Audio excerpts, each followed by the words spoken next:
એને ઘણા બધા મેસેજ કર્યા, એના સુધી પહોંચ્યા પણ ખરી, પણ એ કોઈ પણ મેસેજનો જવાબ પણ નથી આપતી. મોટી બા, મારું બાળક મારા સુધી પહોંચશે તો ખરી ને? એને એ લેટરમાં લખ્યું તો છે, પણ એ પોતાના ગર્ભમાં અમારું બાળક મારી તો નહીં નાખે ને? ના ના ના ધ્વનિત, રૂપ એવી છોકરી નથી. એના મનમાં કંઈક તો છે, કંઈક તો ચોક્કસપણે છે. એ દિવસે હું રૂપ સાથે વાત કરતી હતી તો એના ચહેરાના હાવભાવ પરથી મને લાગ્યું કે કંઈક તો ચાલી રહ્યું છે એના મનમાં. પણ શું, બસ એ ના જાણી શકી. કંઈક તો ચોક્કસ એવું છે ધ્વનિત, જેનાથી રૂપ મને બદલાયેલી લાગી હતી. અને જો અચાનક ઘર છોડીને ચાલી ગઈ. આપણે રૂપને શોધવી જ પડશે મોટી બા, કારણ કે સરગમ મને રૂપ વિશે પૂછતી હતી અને મને લાગ્યું કે અત્યારે આ વિશે મારે સરગમને કંઈ જ ના કહેવું જોઈએ, એટલે મેં છુપાવ્યું. પણ કેટલો સમય મોટી બા, જ્યારે સરગમને ખબર પડશે કે રૂપ આ ઘર છોડીને ચાલી ગઈ છે તો? શું? રૂપ ઘર છોડીને જતી રહી? રૂપ છે તો છે ક્યાં?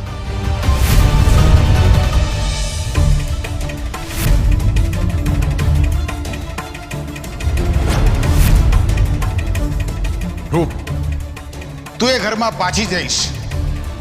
હું કહીશ એ પ્રમાણે વર્તન કરીશ, મારા રિમોટ કંટ્રોલ પર ચાલીશ. ત્યાં સુધી તારી માં મારી પાસે રહેશે. અને જો તું મારું ધારેલું કામ કરીશ તો તારી માં, તારું ઘર, તારું ખેતર હું તને બધું પાછું આપી દઈશ. બોલ, મંજૂર છે?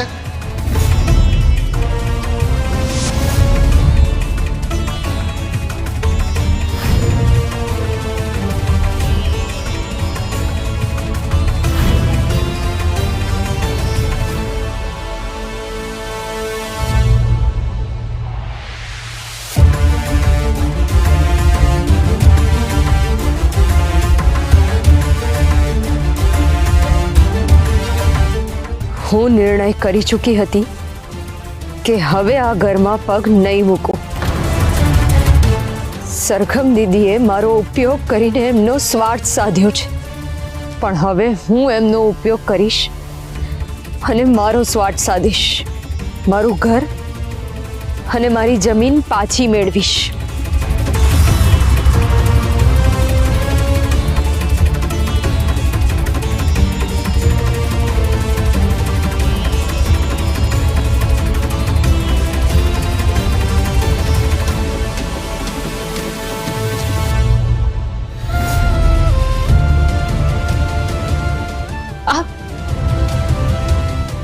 શું લખ્યું છે રૂપે?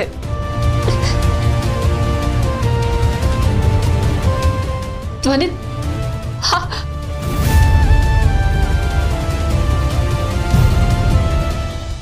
રૂપ ઘર છોડીને જતી રહી અને તે મને કહ્યું પણ નહીં. કેમ ધ્વનિત, તે કેમ આવું કર્યું? સરગમ, હું તને કહેવાનો જ હતો, પણ એની પહેલા તે આ લેટર. શું આ લેટર? રૂપ ઘણા સમયથી આ બધું વિચારી રહી હતી અને આપણને ખબર પણ ના પડી. આપણે એના મનને ના સમજી શક્યા. સરગમ, એવું કશું જ નથી. રૂપ કયા કારણથી ઘર છોડીને ગઈ છે એને આ લેટરમાં લખ્યું છે, જેથી આપણને કોઈ તકલીફ ના પડે. અરે આપણને શેની તકલીફ? તકલીફ તો એ ભોગવી રહી હતી ને. પેલો શાહુકાર એની સાથે આટલું બધું ખોટું કરી રહ્યો છે, એની સાથે આટલું બધું થયું, એમાં આપણને શેની તકલીફ?